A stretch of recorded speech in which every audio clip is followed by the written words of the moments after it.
नमस्कार, मैं नियाज खान और आप देख रहे हैं न्यूज एक्सप्रेस। अजीत पवार गुट की एनसीपी को आज बड़ा झटका लगा है, क्योंकि अजीत गुट वाली एनसीपी के कई नेता और पार्षद शरद पवार के साथ आ गए हैं। हालांकि ये अटकलें काफी दिनों से लगाई जा रही थी और अजीत गुट के छगन भुजबल ने भी अभी हाल ही में शरद पवार से मुलाकात की थी, जिसके बाद कहा जाने लगा था कि शरद पवार ने अपने भतीजे अजीत पवार की एनसीपी में सेंध मार दी है। अब सवाल यह है कि आखिर महाराष्ट्र की राजनीति में अब इस तरह के बदलाव क्यों हो रहे हैं। जिन नेताओं ने खुद ही शरद पवार को छोड़कर अजीत पवार के साथ चले गए थे, वो सब वापस शरद पवार की एनसीपी में क्यों आ रहे हैं। ऐसे कई सवाल हैं जो हर कोई जानना चाहता है और ऐसे तमाम सवालों के जवाब भी हम आपको इसी वीडियो में देंगे, इसलिए इसे अंत तक जरूर देखिएगा।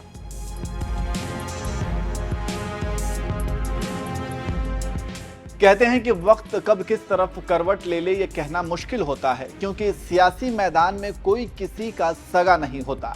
कब किस पार्टी में कौन सी पार्टी सेंधमारी कर दे इसकी कोई गारंटी नहीं, या फिर कौन सा नेता कब किसका दामन थाम ले या फिर छोड़ दे इसकी भी कोई गारंटी नहीं। हालांकि सभी ऐसे नहीं होते, चाहे कितनी भी विपरीत परिस्थितियां आ जाएं, कुछ नेता अपने सिद्धांतों के साथ समझौता नहीं करते हैं। खैर, किस पार्टी को कैसे तोड़ना है, उसमें कब और किस तरह से सेंध मारनी है, ये दांव बीजेपी अच्छी तरह से जानती है। बिहार और महाराष्ट्र इसके उदाहरण हैं। नीतीश कुमार के लिए अमित शाह ने कहा था कि हमेशा हमेशा के लिए दरवाजा बंद हो गया है, लेकिन राजनीतिक मजबूरी ने बीजेपी को थूक कर चाटने पर मजबूर कर दिया। अब बात करते हैं महाराष्ट्र की। तो आपने देखा कि किस तरह से शिवसेना दो धड़ों में बटा। उद्धव ठाकरे को कुर्सी छोड़नी पड़ी और एकनाथ शिंदे महाराष्ट्र के नए सीएम बने और देवेंद्र फडणवीस डिप्टी सीएम बने। अब शिवसेना दो धड़ों में बटी हुई है, एक शिवसेना शिंदे गुट और दूसरा शिवसेना उद्धव गुट। इसके बाद बारी आई राष्ट्रवादी कांग्रेस पार्टी की। इसमें भी सेंधमारी का आरोप लगा। चाचा भतीजे में मतभेद की खबरें सामने आई और ये भी दो गुटों में बट गए।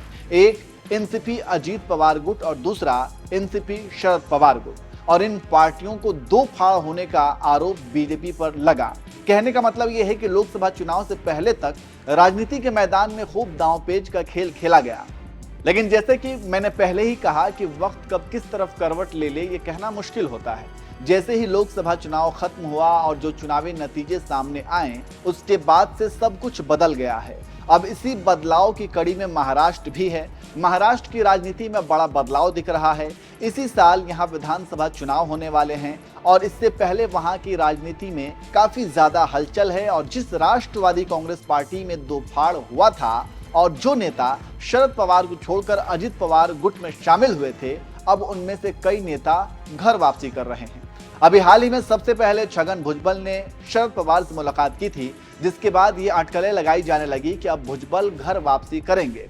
वहीं इसी कड़ी में अब खबर ये आ गई कि शरद पवार ने अजित पवार गुट के 4 और नेताओं को भी अपने गुट में शामिल कर लिया है। जी हां, एनसीपी की पिपरी चिंचवाड़ इकाई के प्रमुख अजीत ग्वाने भी इस पार्टी में शामिल होने वाले नेताओं में शामिल हैं।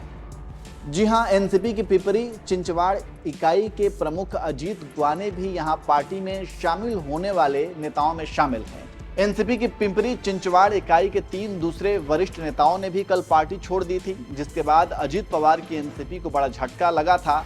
चलिए अब बताते हैं कि अजीत पवार के गुट से इस्तीफा देने के बाद पिंपरी चिंचवाड़ इकाई के प्रमुख अजीत ग्वाने ने क्या कुछ कहा है। उन्होंने कहा, मैंने कल इस्तीफा दे दिया। आज हम दूसरे विधानसभा क्षेत्र के सभी पूर्व नगर सेवकों के साथ बैठक करेंगे। उसके बाद हम अपनी आगामी रणनीति तय करेंगे। उन्होंने आगे कहा, आज हम पवार साहब का आशीर्वाद लेने जा रहे हैं। हम मिलकर कोई फैसला लेंगे। मेरे साथ राहुल भोसले, यश सानी और पंकज भालेकर ने भी इस्तीफा दिया है। अगर आप पिंपरी चिंचवाड़ शहर को देखें तो इसका विकास बहुत अच्छे से हुआ था और इसमें अजीत पवार का बहुत बड़ा योगदान था। लेकिन 2017 से बीजेपी ने पीसीएमसी पर कब्जा करना शुरू कर दिया और तब से विकास गलत तरीके से हो रहा है। अगर आप दूसरे निर्वाचन क्षेत्र को देखें तो जिस तरह का विकास हुआ है उससे पता चलता है कि यहाँ गलत चीजें हुई हैं, भ्रष्टाचार भी हुआ है। इसके लिए मौजूदा विधायक जिम्मेदार हैं। तो इस तरह से आप समझ सकते हैं कि महाराष्ट्र विधानसभा चुनाव से पहले वहां की राजनीतिक हवा कैसे अब बदल रही है और किस तरफ बहना शुरू कर दिया है। और ये सब कुछ हो रहा है लोकसभा चुनाव के नतीजे आने के बाद। क्योंकि अब उन बागी नेताओं को पता चल गया है कि अब वक्त बदलने वाला है और इसके संकेत भी मिल चुके हैं। इसलिए जिन नेताओं ने छोड़ा था अब वे घर वापसी कर रहे हैं। अब देखना होगा कि आगे क्या कुछ होता है, क्या और भी नेता घर वापसी करते हैं, ये देखने वाली बात होगी। वैसे आपको क्या लगता है, इस बार के महाराष्ट्र विधानसभा चुनाव में किसका पलड़ा भारी होने वाला है? कमेंट करके जरूर बताएं।